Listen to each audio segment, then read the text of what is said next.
തീയിൽ കരിഞ്ഞ കുഞ്ഞുങ്ങൾ, ബലാത്കാരത്തിനിരയായ സ്ത്രീകൾ, ബന്ധുവെണ്ണീറായ വീടുകൾ സംസ്കാരത്തിന് സാക്ഷ്യപത്രങ്ങളാകുന്നില്ല. ദേശസ്നേഹത്തിന് മുദ്രകളാകുന്നുമില്ല. മൃഗീയതയുടെ വിളംബരങ്ങൾ മാത്രമാണത്. ധർമ്മച്യുതികൾ. മുടിയന്മാരായ മക്കളെ ജനിപ്പിക്കുന്നതിനും ഉചിതം അമ്മയുടെ വന്ധ്യതയാണ്. നിഷ്കളങ്കരുടെ രക്തം പുരണ്ട സിംഹാസനം ശവപ്പറമ്പിലെ മണ്ടരിയേക്കാൾ നികൃഷ്ടമാണ്. ഗുജറാത്ത് കലാപകാലത്ത് ധാർമ്മിക രോഷത്തോടെ ഇന്ത്യയിലെ വളരെ പ്രശസ്തനായ ഒരു കവി എഴുതിയ വരികളുടെ പരിഭാഷയാണിത്. കവിതയുടെ പേര് അധികാരം. കവിയുടെ പേര് അടൽ ബിഹാരി വാജ്പേയി.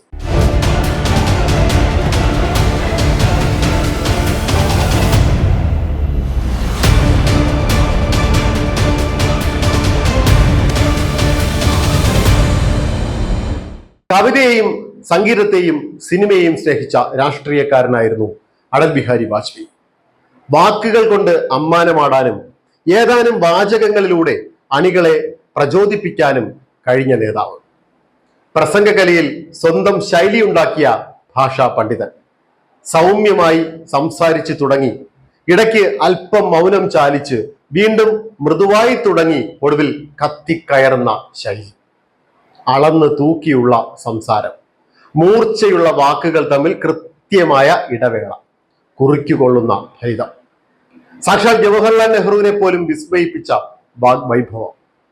രാഷ്ട്രീയത്തിലെ കാറും കോളുമെല്ലാം സൗമ്യമായി നേരിട്ട് അതിനെ കൃത്യമായി മെരുക്കിയ രാഷ്ട്രതന്ത്രജ്ഞൻ. The real king maker. सत्ता का खेल तो चलेगा, सरकारें आएंगी जाएंगी, पार्टियां बनेगी बिगड़ेंगी, मगर ये देश रहना चाहिए. इस देश का लोकतंत्र अमर रहना चाहिए.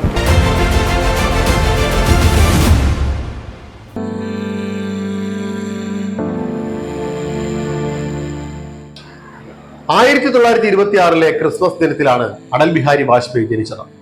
ഉത്തർപ്രദേശിലെ ആഗ്രയ്ക്കടുത്തുള്ള ബഡേശ്വർ ഗ്രാമത്തിലായിരുന്നു മൂലകുടുംബമെങ്കിലും വാജ്പേയി വളർന്നത് മധ്യപ്രദേശിലെ ഗോളിയോറിലായിരുന്നു. പിതാവ് കൃഷ്ണ ബിഹാരി വാജ്പേയി സ്കൂൾ അധ്യാപകൻ, അമ്മ കൃഷ്ണദേവി. 7 മക്കളായിരുന്നു ദമ്പതികൾക്ക്. അവധ്, സാഭ, പ്രേം, അടൽ, വിമല, കമല, ഊർമിള. അടൽ രാഷ്ട്രീയത്തിൽ സജീവമായി തുടങ്ങിയ 1951 ക്യാൻസർ രോഗത്തെ തുടർന്ന് മാതാപിതാക്കൾ മരിച്ചു. അതും 6 മാസത്തെ വ്യത്യാസത്തിൽ. പിതാവ് ഹെഡ് മാസ്റ്റർ ആയിരുന്ന സ്കൂളിൽ പഠിച്ച അടൽ ബിഹാരി വാജ്പേയി അക്കാലത്ത് തന്നെ RSS പ്രവർത്തകനായി. പഠിക്കാൻ മിടുക്കനായിരുന്നു അദ്ദേഹം. ഗോളിയോറിലെ വിക്ടോറിയ കോളേജിൽ നിന്നും സംസ്കൃതം, ഹിന്ദി, ഇംഗ്ലീഷ് എന്നിവയിൽ ഡിസ്റ്റിങ്ഷനോടെ ബിരുദവും കാൺപൂർ DAV കോളേജിൽ നിന്നും രാഷ്ട്രതന്ത്രത്തിൽ 1ാം ക്ലാസ്സോടെ ബിരുദാനന്തര ബിരുദവും കരസ്ഥമാക്കി. 1940 അന്നത്തെ കമ്മ്യൂണിസ്റ്റ് പാർട്ടിയുടെ വിദ്യാർത്ഥി വിഭാഗമായ AESF-ൽ അംഗത്വപ്പെടുന്നു. 2ാം ലോക മഹായുദ്ധം നടക്കുന്നതിനിടെ ബ്രിട്ടനെതിരെ നടത്തുന്ന സമരങ്ങൾ അന്താരാഷ്ട്ര തലത്തിൽ ഫാസിസ്റ്റ് വിരുദ്ധ പോരാട്ടങ്ങൾക്ക് ക്ഷീണമുണ്ടാക്കുമെന്നതുകൊണ്ട് CPI സ്വാതന്ത്ര്യ സമരത്തിന് അന്ന് എതിരായിരുന്നു. വാജ്പേയിയുടെ ഈ ഇടതു ഭ്രമം താൽക്കാലികം മാത്രമായിരുന്നു. താമസിയാതെ തന്നെ അദ്ദേഹം സംഘപരിവാർ പാളയത്തിലേക്ക് തിരിച്ചു പോരുകയും ചെയ്തു. അടിസ്ഥാനപരമായി RSS പ്രത്യയശാസ്ത്രമായിരുന്നു വാജ്പേയിയുടെ ഉള്ളിൽ. അതിനാൽ സ്വാതന്ത്ര്യ സമരം നടക്കുന്ന കാലത്ത് രാഷ്ട്രീയമായി സജീവമായിരുന്നിട്ടും ഗാന്ധിജിയുടെ ആശയങ്ങളോട് അനുഭാവം പ്രകടിപ്പിക്കാനോ ദേശീയ തലത്തിൽ നടക്കുന്ന സമരങ്ങളോട് ചേർന്ന് പ്രവർത്തിക്കാനോ വാജ്പേയിക്ക് കഴിഞ്ഞതുമില്ല. എന്നിട്ട് പോലും 1942 RSS പ്രവർത്തകരായിരിക്കെ വാജ്പേയിയും സഹോദരൻ പ്രേമും ക്വിറ്റ് ഇന്ത്യ സമരത്തിനിടെ അറസ്റ്റിലാവുകയും ചെയ്തു. ആൾക്കൂട്ടത്തിന്റെ ഭാഗമായിരുന്നുവെങ്കിലും ബഡേശ്വറിൽ അന്ന് നടന്ന അക്രമങ്ങൾക്കോ കൊള്ളിവെപ്പുകൾക്കോ തനിക്കോ സഹോദരനോ പങ്കില്ല എന്ന് എഴുതി നൽകിയിട്ടാണ് അന്ന് അവർ ജയിലിൽ നിന്നും പുറത്തിറങ്ങിയത്. അലഹബാദിൽ സർവകലാശാല തലത്തിൽ നടക്കുന്ന പ്രസംഗ മത്സരത്തിലൂടെയാണ് അടൽ ബിഹാരി വാജ്പേയി എന്ന നാടറിയുന്ന പ്രസംഗകൻ ജന്മമെടുത്തത്. ട്രെയിൻ വൈകിയതിനാൽ വിക്ടോറിയ കോളേജിന്റെ പ്രതിനിധിയായ വാജ്പേയി എത്താൻ വൈകി. സംഘാടകർ സമ്മതിച്ചില്ല എങ്കിലും വിധികർത്താക്കൾ തയ്യാറാണെന്ന് വന്നതോടെ അദ്ദേഹത്തിനും അവസരം കിട്ടി. പ്രശസ്ത ഹിന്ദി കവിയും അമിതാഭ് ബച്ചന്റെ പിതാവുമായ ഹരിവംശ് റായ് ബച്ചൻ അടക്കമുള്ള വിധികർത്താക്കൾ വാജ്പേയിലെ പ്രസംഗകനെ തിരിച്ചറിഞ്ഞതും അന്നാണ്. പിന്നീട് പാർലമെന്റിലും ഐക്യരാഷ്ട്രസഭയിലും ഭാരതത്തിലെ പല നഗരങ്ങളിലും ഗ്രാമങ്ങളിലും ജവഹർലാൽ നെഹ്റുവിന് ശേഷം ഇന്ത്യ കണ്ട മികച്ച ഈ രാജ്യതന്ത്രജ്ഞന്റെ വാഗ്ധോരണി ഒഴുകി തുടങ്ങി. ദേശീയ രാഷ്ട്രീയത്തിൽ പ്രവേശിച്ച വാജ്പേയി സ്വതന്ത്ര ഇന്ത്യയുടെ ആഭ്യന്തരവും വൈദേശികവുമായ പല നയങ്ങളും രൂപപ്പെടുത്തുന്നതിൽ സുപ്രധാന പങ്ക് വഹിച്ചു. 1951 ശ്യാമപ്രസാദ് മുഖർജി ഭാരതീയ ജനസംഘം തുടങ്ങിയപ്പോൾ അതിന്റെ സ്ഥാപകാംഗവുമായി. അക്കാലത്ത് തന്നെ RSS വാരികയായ പാഞ്ചജന്യത്തിന്റെ എഡിറ്ററുമായി. തന്നെ പലവട്ടം ജയിപ്പിച്ച ലഖ്നൗ മണ്ഡലത്തിൽ ആദ്യ തോൽവിയോടെയാണ് അദ്ദേഹം പാർലമെന്ററി രാഷ്ട്രീയത്തിൽ തുടങ്ങുന്നത്. 1955 അദ്ദേഹം ലഖ്നൌവിൽ തോറ്റു. 57 ബൽറാംപൂരിൽ നിന്നും ആദ്യമായി പാർലമെന്റിൽ എത്തുകയും ചെയ്തു. 1958 ഓഗസ്റ്റ് 19 ലോക്സഭയിൽ 30-കാരനായ വാജ്പേയിയുടെ കന്നി പ്രസംഗം. വിദേശ നയത്തെക്കുറിച്ചായിരുന്നു ആദ്യ പ്രസംഗം. ലോക്സഭയിൽ അന്ന് വരെ പ്രധാന പ്രസംഗങ്ങളെല്ലാം ഇംഗ്ലീഷിലായിരുന്നു അംഗങ്ങൾ അവതരിപ്പിച്ചത്. വാജ്പേയി സംസാരിച്ചതാകട്ടെ ഹിന്ദിയിലും. നെഹ്റുവിന്റെ വിദേശ നയത്തെ വാജ്പേയി അതിനിശിതമായി വിമർശിച്ചു. പക്ഷെ അത് കുറിക്കുകൊള്ളുന്ന നർമ്മത്തിൽ ചാരിച്ചായിരുന്നു. ആ വാക്കുകളുടെ പരിഭാഷ ഏതാണ്ട് ഇങ്ങനെ: ഒരാൾക്ക് പ്രസംഗിക്കാൻ വാചാലത മതി, എന്നാൽ നിശബ്ദനായിരിക്കാൻ വാചാലതയും ഒപ്പം വിവേചനവും വേണം. ഇന്ത്യ പല കാര്യങ്ങളിലും നിശബ്ദത പാലിക്കാൻ പഠിക്കേണ്ടിയിരിക്കുന്നു. പിറ്റേന്ന് പ്രധാനമന്ത്രി ജവഹർലാൽ നെഹ്റു വാജ്പേയിയുടെ വാചകം എടുത്തു കാട്ടി പ്രശംസിച്ചു എന്ന് മാത്രമല്ല, അതിനോട് പൂർണ്ണമായും യോജിക്കുകയും ചെയ്തു. അംഗങ്ങൾ കരഘോഷത്തോടെയാണ് നെഹ്റുവിന്റെ ഈ മറുപടി കേട്ടത്. അന്നു മുതൽ ഇന്ത്യൻ രാഷ്ട്രീയ രംഗത്തെ ഏറ്റവും ശ്രദ്ധിക്കപ്പെടുന്ന ശബ്ദങ്ങളിലൊന്നായി AB വാജ്പേയി മാറി. ഇംഗ്ലീഷും ഹിന്ദിയും ഒരുപോലെ അനായാസം കൈകാര്യം ചെയ്യാനുള്ള കഴിവ് രാജ്യാന്തര വേദികളിലും തിളങ്ങാൻ വാജ്പേയിയെ തുണച്ചു. പ്രതിപക്ഷത്തിരുന്നപ്പോഴും ആദ്യം രാജ്യം എന്നതായിരുന്നു അദ്ദേഹത്തിന്റെ നയം. देश आज संकटों से घिरा है और ये संकट हमने पैदा नहीं किए. जब जब कभी आवश्यकता पड़ी, संकटों के निराकरण में हमने उस समय की सरकार की मदद की है. उस समय के प्रधानमंत्री नरसिंह राव जी ने भारत का पक्ष रखने के लिए मुझे विरोधी दल के नेता के नाते जेनेवा भेजा था और पाकिस्तानी उसे देखकर चमत्कृत रह गए. उन्होंने कहा कि ये कहां से आए हैं, क्योंकि उनके यहां विरोधी दल का नेता ऐसे राष्ट्रीय कार्य में भी सहयोग देने के लिए तैयार नहीं होता. वो हर जगह अपने सरकार को गिराने के काम में लगा रहता है. ये हमारी परंपरा नहीं है, ये हमारी प्रकृति नहीं है.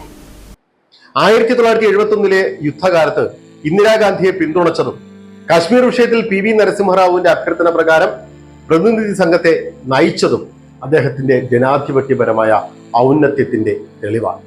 ലോക്സഭയിലെ കന്നി പ്രസംഗത്തെ പോലെ തന്നെ ഐക്യരാഷ്ട്ര സംഘടനയിലും ചരിത്രം സൃഷ്ടിക്കാൻ വാജ്പേയിക്ക് കഴിഞ്ഞു.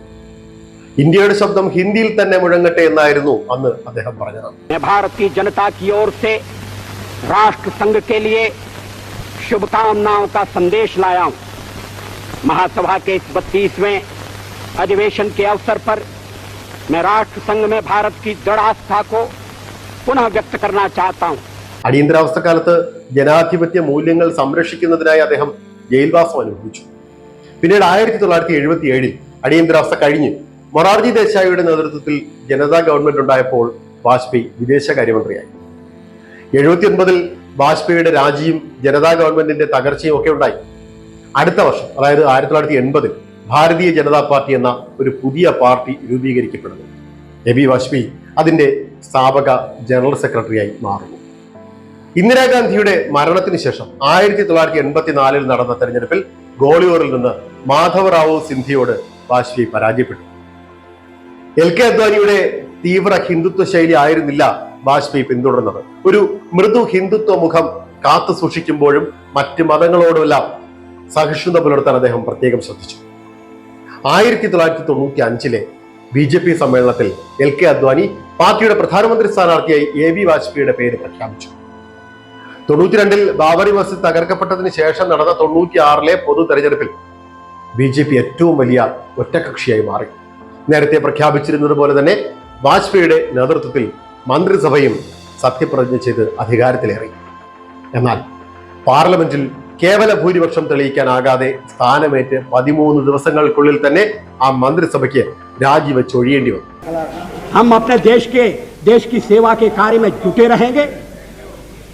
हम संख्या बल के सामने सर झुकाते हैं और आपको विश्वास दिलाते हैं कि जो कार्य हमने अपने हाथ में लिया है वो जब तक राष्ट्रीय उद्देश्य पूरा नहीं कर लेंगे तब तक विश्राम से नहीं बैठेंगे, तब तक आराम से नहीं बैठेंगे.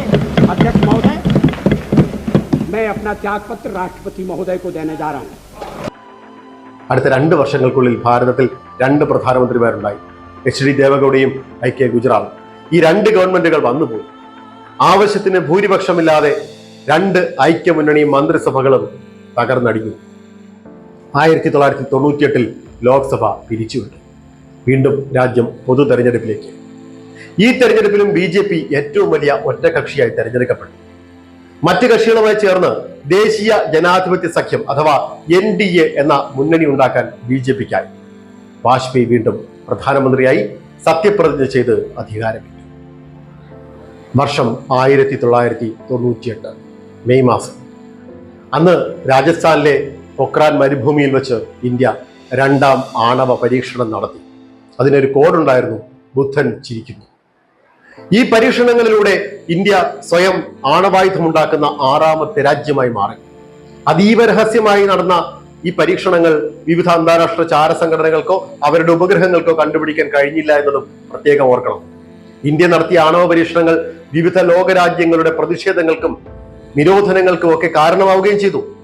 പ്രധാനമന്ത്രിയുടെ ശാസ്ത്രീയ ഉപദേഷ്ടാവും DRDO തലവനുമായിരുന്ന APJ അബ്ദുൽ കലാം, ആണവോർജ കമ്മീഷൻ ചെയർമാൻ R ചിദംബരം, DRDOയിലെയും ബാർക്കിലെയും ഉന്നത ശാസ്ത്രജ്ഞന്മാർ എന്നിവരാണ് ഈ പരീക്ഷണങ്ങൾക്ക് ചുക്കാൻ പിടിച്ചത്. ഓപ്പറേഷൻ ശക്തി എന്ന രഹസ്യ നാമത്തിൽ നടപ്പിലാക്കിയ ഈ പരീക്ഷണം പിന്നീട് പൊക്രാൻ 2 എന്ന പേരിലാണ് അറിയപ്പെട്ടത്. അമേരിക്കയുടെ നേതൃത്വത്തിൽ ലോകരാജ്യങ്ങൾ ഏർപ്പെടുത്തിയ ഉപരോധങ്ങളെ നയതന്ത്ര ബന്ധം കൊണ്ടും ഇച്ഛാശക്തി കൊണ്ടും മറികടന്നത് വാജ്പേയിയുടെ നേതൃപാടവത്തിന് ഉദാഹരണമാണ്. ഇന്ത്യ ആണവായുധം പരീക്ഷിച്ച് 2 ദിവസം കഴിഞ്ഞപ്പോൾ പാകിസ്ഥാനും ആണവ പരീക്ഷണം നടത്തിയത് മേഖലയിലെ സമാധാനത്തിന് വെല്ലുവിളി ഉയർത്തി എന്നത് പിന്നീട് നടന്ന ചരിത്രം. ഇന്ത്യക്കും പാകിസ്ഥാനും ഇടയിൽ നിലനിന്നിരുന്ന ശത്രുതയ്ക്ക്, വൈരത്തിന് അയവ് വരുത്താൻ പരമാവധി ശ്രമിച്ച നേതാവാണ് രവി വാജ്പേയി. 1999 ഫെബ്രുവരി 20 ഇന്ത്യക്കും പാകിസ്ഥാനും ഇടയിൽ സമാധാനം ലക്ഷ്യമിട്ട് സദാ എ സർഹദ് എന്ന പേരിൽ ഒരു ലക്ഷറി ബസ് സർവീസ് ആരംഭിച്ചു. വാഗ ബോർഡർ കടന്ന് ചാരനിറത്തിലുള്ള ആ ബസ് പാകിസ്ഥാന്റെ മണ്ണിലേക്ക് കടന്നു ചെന്നു. ആ ബസിന്റെ വരവും കാത്ത് അവിടെ പാക് പ്രധാനമന്ത്രി നവാസ് ഷെരീഫ് നിൽപ്പുണ്ടായിരുന്നു.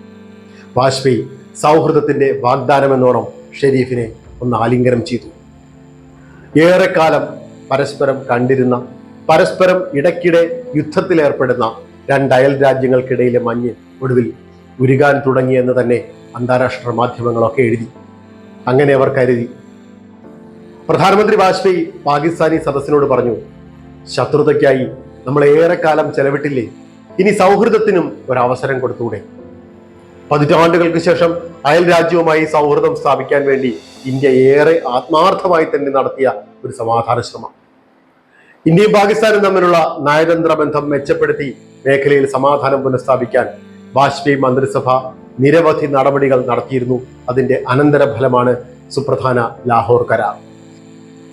1999 ഫെബ്രുവരി 21 ഇരു രാജ്യങ്ങളുടെയും പ്രധാനമന്ത്രിമാർ നടത്തിയ കൂടിക്കാഴ്ചകൾക്ക് ശേഷമാണ് ഈ കരാറിൽ ഒപ്പുവെച്ചത്.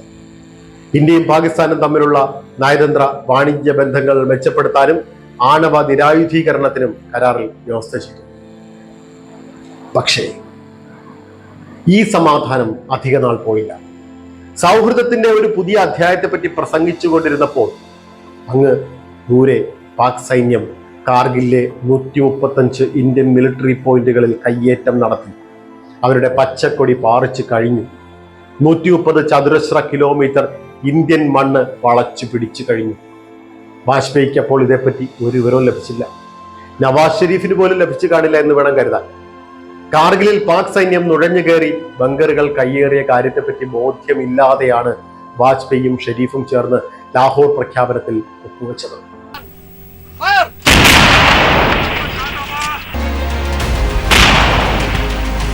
Traffic crossing above you 2.5 kilometers.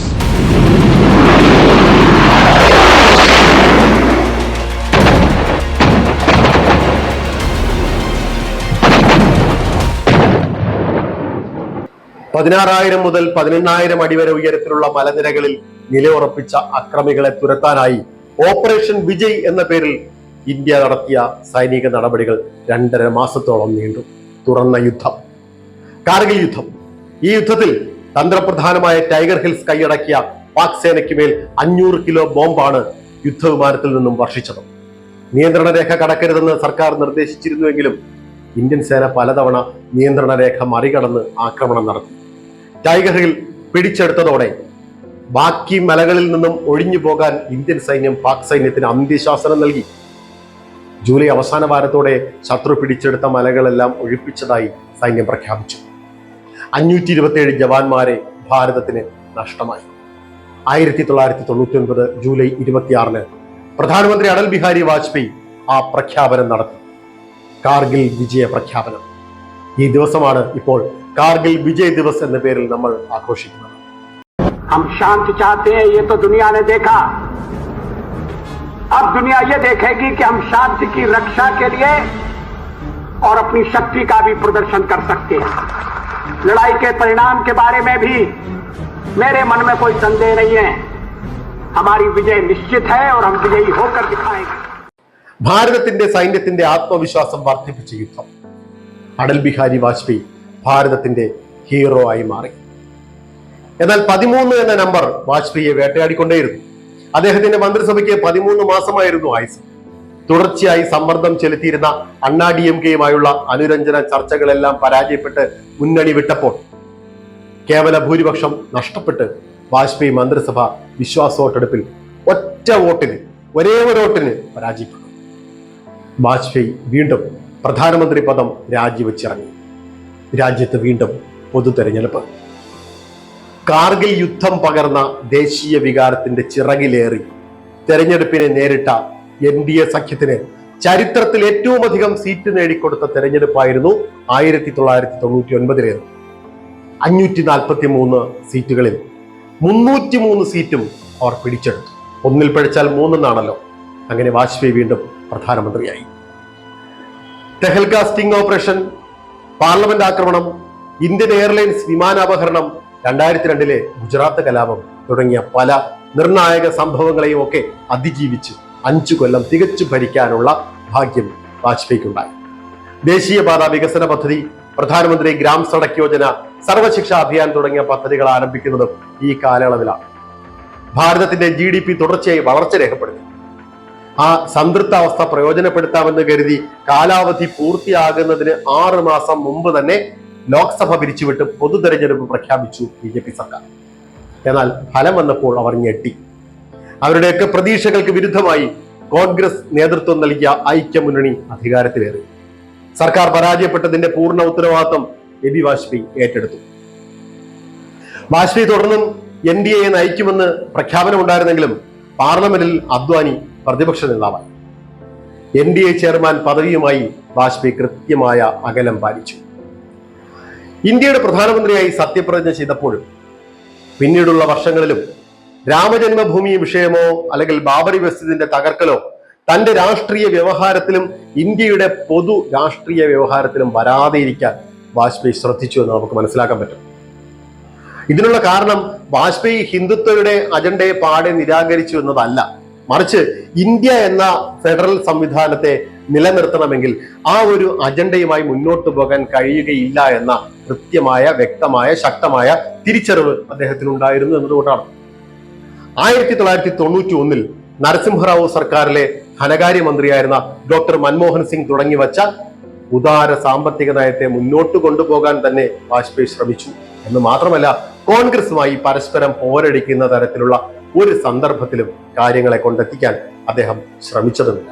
അതുകൊണ്ട് തന്നെ ആവണം വാജ്പേയി BJP-യുടെ മുഖമല്ല, മുഖംമൂടിയാണ് എന്ന ആരോപണം പാർട്ടിക്കുള്ളിൽ പോലും ഉയർന്നു വന്നത്. 2015 ഭാരതത്തിന്റെ പരമോന്നത ബഹുമതിയായ ഭാരതരത്നം നൽകി രാഷ്ട്രം അദ്ദേഹത്തെ ആദരിച്ചു. അനാരോഗ്യം കാരണം ദീർഘകാലമായി വിശ്രമത്തിലായിരുന്ന വാജ്പേയിക്ക് കൃഷ്ണമേനോൻ മാർഗിലെ വസതിയിലെത്തിയാണ് അന്നത്തെ രാഷ്ട്രപതി പ്രണബ് മുഖർജി ഭാരതരത്നം പതക്കം അണിയിച്ചത്. 1992 പത്മവിഭൂഷണും 94 മികച്ച പാർലമെന്റേറിയനുള്ള അവാർഡും വാജ്പേയിക്ക് ലഭിച്ചു. മേരി ഇക്യാവൻ കവിതായൻ, സങ്കൽപ് കാൽ, അമർ ബലിദാൻ തുടങ്ങിയ കൃതികൾ അദ്ദേഹം രചിച്ചിരുന്നു. രാഷ്ട്രധർമ്മ, പാഞ്ചജന്യ എന്നീ വാരികകളുടെ എഡിറ്ററായും അദ്ദേഹം പ്രവർത്തിച്ചു. ജീവിതാവസാനം വരെ ബ്രഹ്മചര്യം അനുഷ്ഠിച്ച വ്യക്തിയായിരുന്നു വാജ്പേയി. കോളേജ് വിദ്യാഭ്യാസ കാലത്ത് അദ്ദേഹത്തിന് അടുപ്പമുണ്ടായിരുന്ന രാജകുമാരി കൗൾ എന്ന സുഹൃത്തിന്റെ കുടുംബത്തെ അദ്ദേഹം അവരുടെ വിവാഹശേഷവും തന്റേതെന്ന പോലെ തന്നെ കണ്ടു. അവരുടെ മകളെ അദ്ദേഹം തന്റെ മകളായി ദത്തെടുത്തു. വാർദ്ധക്യ സഹജമായ അസുഖങ്ങൾ മൂർച്ഛിച്ച് 2018 ഓഗസ്റ്റ് 16 വാജ്പേയി അന്തരിച്ചു. അദ്ദേഹത്തിന്റെ ചിതയ്ക്ക് തീ കൊളുത്തിയത് നമിത കൗൾ ഭട്ടാചാര്യ എന്ന അദ്ദേഹത്തിന്റെ ദത്തുപുത്രി തന്നെയായിരുന്നു. അടിമുടി ഭാരതീയനായിരുന്നു അടൽ ബിഹാരി വാജ്പേയി. ഉറുദു സാഹിത്യം ഇഷ്ടപ്പെട്ട, സംസ്കൃതത്തിൽ പാണ്ഡിത്യമുണ്ടായിരുന്ന, ഹിന്ദിയിലും ഇംഗ്ലീഷിലും അനായാസം സംസാരിച്ച കവിതകൾ എഴുതിയ ബഹുഭാഷാ പണ്ഡിതൻ. അദ്ദേഹത്തിന്റെ പിൻഗാമികളായി വന്നവരൊക്കെ ആ വ്യക്തിപ്രഭാവത്തിന്റെ അംശം ഉൾക്കൊണ്ടവരാണോ എന്നറിയില്ല. അതൊരു തർക്ക വിഷയമാണ്. കാരണം അടൽ ബിഹാരി വാജ്പേയി തികച്ചും വേറിട്ട വ്യക്തി തന്നെയായിരുന്നു. മൃദു ഹിന്ദുത്വത്തിന്റെ മുഖം മൂടി എന്നൊക്കെ പ്രതിപക്ഷം വിമർശിക്കുമ്പോഴും വാജ്പേയിയുടെ ദേശസ്നേഹത്തിലോ പ്രതിഭയിലോ ആർക്കും രണ്ടഭിപ്രായം ഉണ്ടായിരുന്നില്ല. അടൽ ബിഹാരി വാജ്പേയിയുടെ കഥ ഇവിടെ തീരുന്നു. മറ്റൊരു കിങ് മേക്കറുടെ കഥയുമായി അടുത്ത ആഴ്ച വീണ്ടും കാണാം. നമസ്കാരം. कदम मिलाकर चलना होगा, बाधाएं आती है, आए घृणय प्रलय की घोर घटाए, पांवों के नीचे अंगारे, सर पर बरसे यदि ज्वालाएं, निज हाथों से हंसते हंसते आग लगाकर चलना होगा, कदम मिलाकर चलना होगा। ये शब्दावली पर ध्यान दी। हास्य रुदन में, तूफानों में, अमर असंख्यक बलिदानों में, उद्यानों में, वीरानों में, अपमानों में, सम्मानों में, उन्नत मस्तक, उभरा सीना, पीड़ाओं में पलना होगा, कदम मिलाकर चलना होगा।